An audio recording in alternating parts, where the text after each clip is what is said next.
Poco F4 GT. Yap, jadi Poco F4 GT ini adalah Poco seri tertinggi yang ada di Indonesia. Dimana HP ini tuh udah pernah gue cobain di tahun 2022 lalu ya guys. Mungkin teman-teman ingat sama videonya yang gue bandingin sama iPhone SE 2020. Itu menurut gue Poco F4 GT tuh punya performa yang mengecewakan banget guys. Performanya throttling, terus juga panas banget. Tapi kira-kira setelah 2 tahun ada nggak sih perubahan dari HP yang satu ini? Well, di video kali ini gue bakal bahas semuanya ya. Mulai dari harganya, worth it apa kagak, dan apakah HP ini masih throttling apa kagak. Jadinya buat teman-teman yang lagi pertimbangin HP ini buat teman-teman beli, teman-teman bisa nonton videonya dari awal sampai akhir. Dan buat teman-teman yang udah penasaran, ini adalah Poco F4 GT, dan langsung aja check this out.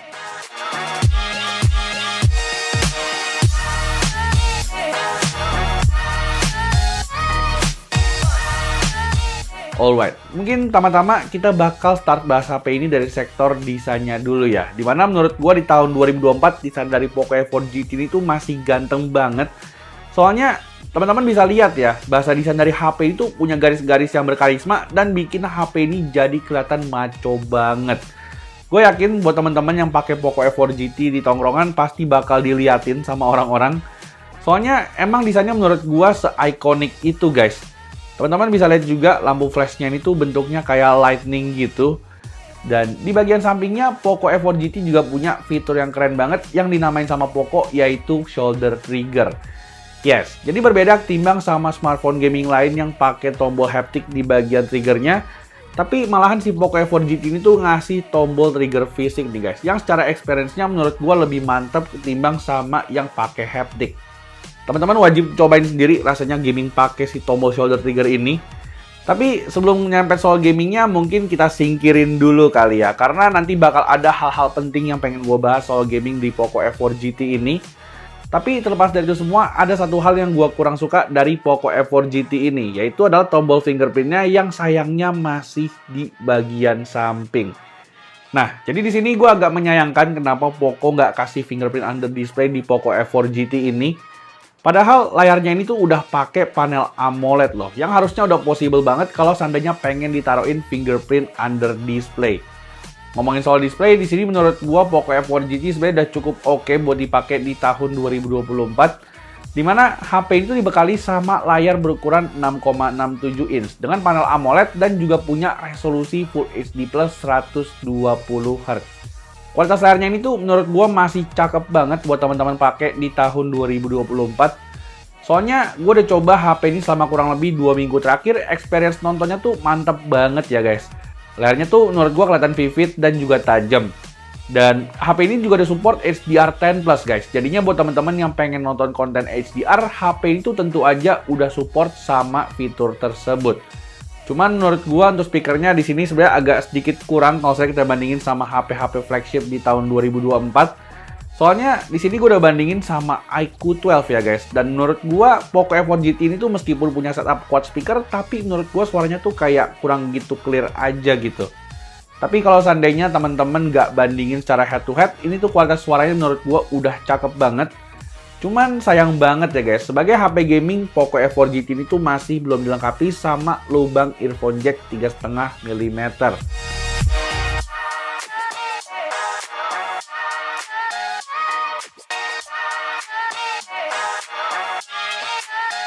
Nah, lanjut sektor berikutnya, mungkin ini adalah sektor yang bikin teman-teman excited banget buat beli si Poco F4 GT ini.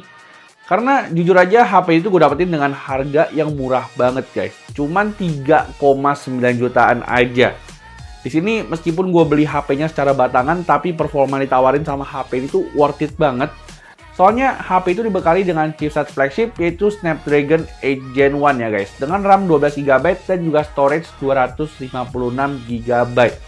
Untuk versi Android-nya sendiri juga udah pakai Android 13 dan juga MIUI 14. Dan overall dengan spek kayak gini menurut gue dipakai untuk sehari-hari sih HP ini masih aman banget guys. Dipakai untuk sosial media, trending, ataupun melakukan aktivitas apapun HP itu masih lancar banget. Dan buat teman-teman yang nanyain HP ini tuh masih throttling apa kagak, jawabannya adalah masih guys. Cuman santai dulu, di sini tuh throttlingnya menurut gue udah jauh lebih baik timbang yang ada di tahun 2022. Soalnya HP ini tuh menurut gue masih lancar banget loh buat ngejalanin dua game andalan gue, yaitu Call of Duty Mobile dan juga Genshin Impact. Di sini untuk Call of Duty Mobile, HP itu stabil banget di 90 fps dengan touch response yang sangat bagus.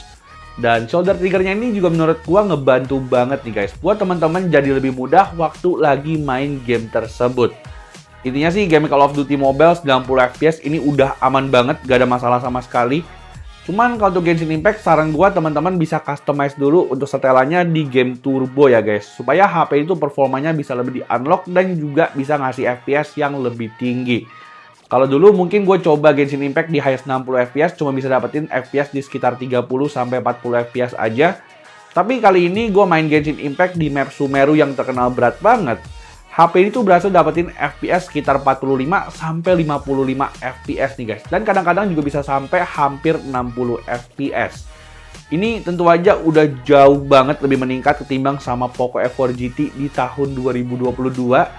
Dan untuk hal ini gue pengen kasih apresiasi buat Poco nih guys, yang udah berhasil beresin masalah throttling di Poco F4 GT ini.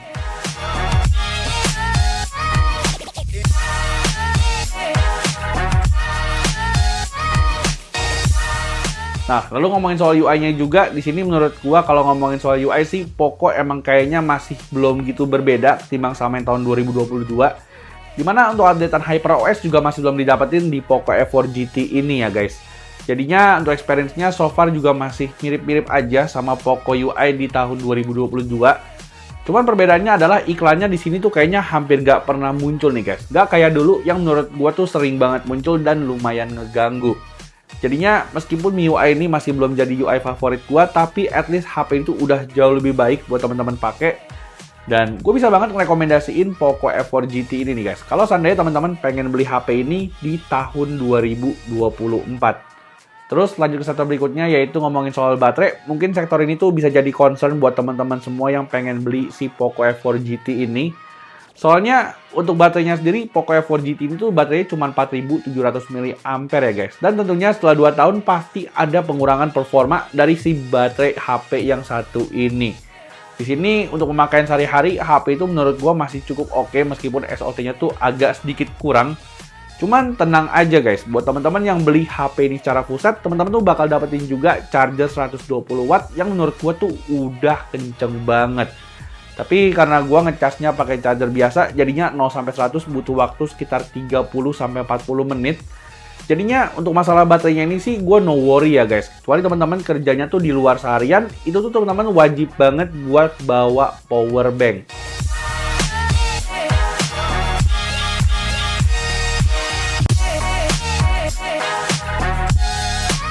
Nah, lanjut sektor berikutnya yaitu ngomongin soal kamera dari si Poco F4 GT ini. Untuk setup kamera sendiri, teman-teman mungkin bisa langsung aja lihat rekap spek kamera yang udah gue tampilin di layar berikut ya. HP itu punya kamera utama 64 megapiksel, yang dimana menurut gue untuk hasil fotonya Poco F4 GT ini tuh sebenarnya masih cukup bagus buat teman-teman pakai di tahun 2024. Cara hasilnya menurut gue Poco F4 GT ini tuh masih cukup oke untuk kebutuhan sehari-hari. Meskipun emang kalau seandainya teman-teman bandingin sama HP-HP mid-range premium di zaman sekarang kayak Oppo Reno 11 Pro 5G, ini tuh menurut gua hasil fotonya udah kalah banget guys. Di sini teman-teman bisa lihat sendiri fotonya si Chandra dari Sadapin Techno. Ini tuh gue foto pakai Poco F4 GT dan juga Oppo Reno 11 Pro. Di sini tuh menurut gua hasilnya kelihatan jomplang banget guys. Oppo Reno 11 Pro punya hasil yang detail banget. Sedangkan Poco F4 GT tuh menurut gua untuk hasilnya agak softening gitu. Tapi kalau untuk elemen lain kayak HDR, menurut gua Poco F4 GT ini tuh udah cakep banget. Begitu juga dari segi warnanya, menurut gua Poco F4 GT juga kelihatan eye pleasing. Jadinya buat teman-teman yang pengen langsung post di sosial media, menurut gua HP ini tuh udah oke banget.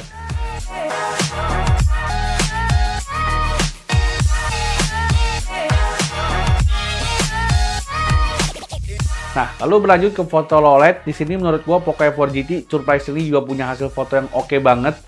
Dimana teman-teman mungkin bisa lihat ya, dari segi exposure dan juga warnanya, ini tuh menurut gua kelihatan balance banget. Even di kamera ultrawide-nya menurut gua hasil foto night mode-nya pun juga masih cukup bagus. Cuman sayangnya di sini Poco F4 GT kalau seandainya dipakai untuk foto selfie, hasilnya tuh menurut gua kurang banget, terutama di mode portrait-nya.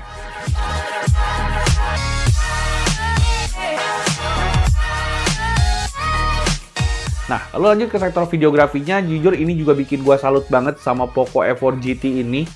Soalnya, seingat gua waktu pertama kali gua pakai si Poco F4 GT, untuk rekaman videonya, HP itu nggak bisa stabil di 4K 60 fps guys. Tapi ternyata F4 GT ini tuh sekarang udah punya stabilisasi yang top tier banget di 4K 60 fps. Begitu juga untuk rekamannya di kamera depan, gue juga ngerasain adanya perkembangan nih guys. Yang untuk hasilnya teman-teman bisa aja langsung simak di video berikut ini. So guys, jadi ini adalah sampel recording dari kamera depannya Poco F4 GT ya. Dan di sini untuk resolusi maksimalnya HP itu bisa sampai 1080p 60 fps. Jadi untuk rekaman videonya kurang lebih kayak begini. Menurut teman-teman gimana nih? Dari segi stabilisasinya sama audionya, kira-kira bagus apa kagak? Overall sih ini udah cukup stabil kalau dari previewnya. Cuman kekurangannya kayaknya sih dari segi point of view-nya ya, yang menurut gua agak sempit. Ini ada suara pesawat di belakang gua. Kira-kira kedengaran apa kagak? Thank you.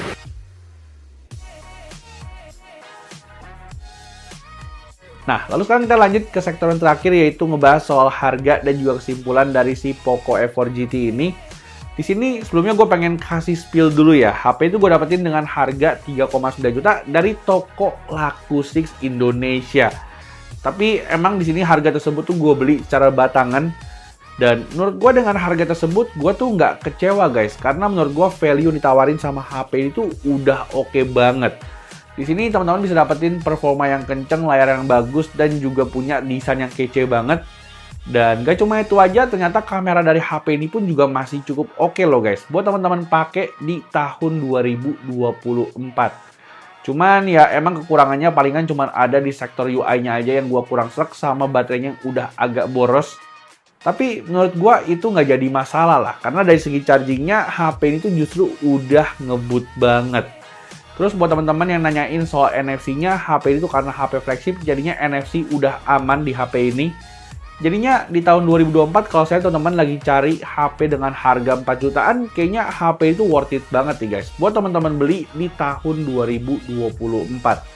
Jadinya palingan segitu dulu aja video kita untuk video review dari Poco F4 GT di tahun 2024. Seperti biasa, buat teman-teman yang belum like ataupun subscribe channel ini, bisa langsung aja ya. Buruan klik tombol like dan juga subscribe channel ini. Dan kita jumpa lagi di video selanjutnya. Bye-bye!